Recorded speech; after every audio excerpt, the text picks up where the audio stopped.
सांगतो, ही हवा आहे.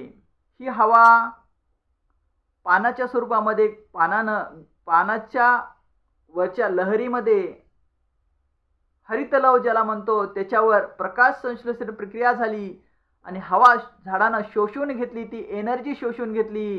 झाडानं पाणी घेतलं, सूर्यप्रकाशाचा प्रकाश त्या पानावर मिळाला आणि क्लोरोफिलची प्रक्रिया तिथं निर्माण झाली. प्रकाश संश्लेषण प्रक्रिया, फोटोसिंथेसिस, आणि त्याच्यातून जी एनर्जी मिळाली ती एनर्जी कन्वर्ट झाली फुलामध्ये. ती एनर्जी कन्वर्ट झाली एका फळामध्ये.